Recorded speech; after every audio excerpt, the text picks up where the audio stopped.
hooyada ayaa ilmahan oo quruxda badan ayaa gaaladii waa u taagan tahay gaaladii qaadan lahayd waa kuwaan halkan taagan calaykum salaam marka u soo duceey ya gaaladii ka qaadan lahayd waa kuwaana intaan ka maqnahay waan mahagane manfaciyo hurdaba wayska maanacee hooyoy macaan mama aragtida. السلام عليكم ورحمة الله وبركاته ولا له جوان السلامي مركلة إياه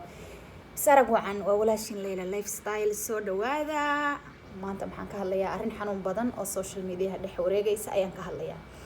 قبل ولا شيء أو عنبير لقاتي إياه لايف الله دعونا يسوع مالي محمد الدعونا يسوع كنتي وأرين عادو حنون بدن وأرين تابتي أو يكستا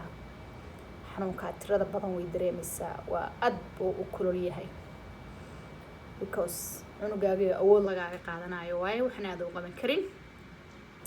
laakiin maxaan dhihi karaa alxamdulilaahi rabbil caalamiin wax kasta kun sanay ka weyn wax walba kugu dhici kara waa inaad tiraahdaa alxamdulillaah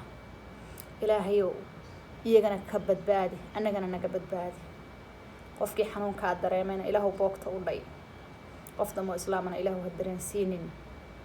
in waxaan rabaa inaan uga hadlo marka gabadha walaashaya marka saaka daawaday uurka ay horena waa inuu ku sheegay laakiin markii saaka aan daawanayay waxyaalaha aan arkay oo aan dhageysanayay waxay dhahaysay in gabdhaha ay dacweeyay gabdhihii booliska igu yeeray booliska interview rabaa inuu iga qaado anigana interviewga ma rabi daba casarna wuxuu dhahayay in boolis ay ugu yeereen ilmihiina way ka qaateen intay guriga ka soo ceyriyeen baylmihina ka qaab boolis uga child uga yeereen waxa rabaa adeerkay daba casar inaan u sheego adeer maxaad waxaad hubin u sheegay yaa u soo tuuray inanta bacda maxaa u dambaabaysaan Soomaaliyeed gabadha cid bacda u soo tuurtay malaha hooyadeed macaan aameed wadanka joogta shaqana ku maqnayd markiina meesha timi dadkeedii oo dhan baa garab taagnaa walaalaheeda garab taagnaa maxaa inuu ku dhacay Soomaaliyeed aynu ilaahay ka baqno waxaynu sheeganana aynu hubsano yeena noqon siflabood wax walba aynu aragno inagaan gadaal fiirin ama dhihin maxaa ka dameeya yeena iskala soo boodin runtii aniga waxa meel ila jooga gabadha abtigeed oo hooyadeed la dhashay tigeed laxmiya saa u taqaanin waa meel ila jooga aad baan u fiicanahay aniga oo aad u qeyraysan oo sida aad rabteen in reerkeeda ay la leeyahay waa soo ceyriyeen aan rabo inaan dhaho maxay u soo ceyriyeen baan ilaahay amarkiisa waan iska raadiyay bal wax yaqaanaan raadiyay wiil walaalkayaaba gabadha abti laxmiya u ah markii baan yaa rabbi ilaahu dambigeena iyo dambiga waalidkeena dhaaf waxaan wax ogeyna ilaahu ha cadaabin waa la yiri leh wala isku cadaabaa waynan wax xubsanaa gabadhana way xanuunsan tahay la dhahay ilaahay ha caafiyo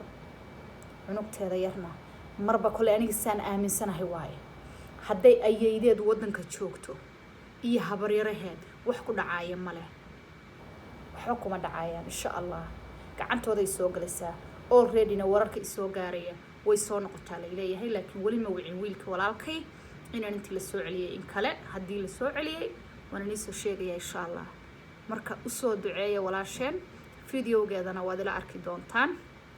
soo galinayo marka walaalahayga aan isu duceyno aan is cafino inta aynu wadankeeni baabiinayno raggeena Soomaaliyeed iyagu xiniye waaweyn isku leeyihiin meeqan inoo Soomaaliya ayaa taagnaa meesha gabadha yar oo 3 bilood jirta lagu qaatay ma arkayseen kumaan bay haayeen boqolaal way gaareen hanino hadli karo kuma jiro oo dhaho aniga ayaa san sameynaya waryaaraheen walaalayaalo xanuun waa dhaafay wadankeeni heshiya oo dagaalka naga dhaafa cunug laga xoogay male cunugta guriga ayeedeeday joogi lahayd bal halkan waxa lagu leeyahay maya dad baa shafka u garaacaya naagtii booliska ku xaragoonaysi anaga marba soo ugu xaragoon jir laakiin marna isma dhiibayno maalinteena sugaynaa insha Allah biidna Ilaahi kariim waan cunug Soomaaliya dame la eegi doonay marka hadda waxa weeye inaad gabadha leeyahay u ducaynayna insha Allah inuu Ilaahay caafimaad siiyo tayarha ka walwalinina family-geedi baa u jooga dadkeedi baa jooga insha Allah hooyada Allah caafiyo soo duceeya biidnillaahi kariim nawaan u ducaynaya waxaan leeyahay Ilaahu maskaxdeeda ha ka qaadin yaa rabbi annaga dhanna Ilaahu ha naga qaadin koos waxa way mataqaanaan maskaxdu waa shay muhiim ah aad shay muhiim ah waaye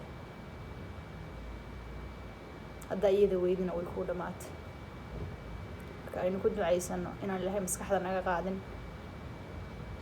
yaa rabbi maskaxda ha naga qaadin Ilaahay inantaas ha noo caafiyo marka walaalahayga aan wax xubsano insha Allah biidnillaahi kariim waxaan ilaahay good luck bismillah Ilaahay waxna dhiba Soomaaliyo idil ma tuso insha Allah waxaan u dareensiiyaa dhamaantood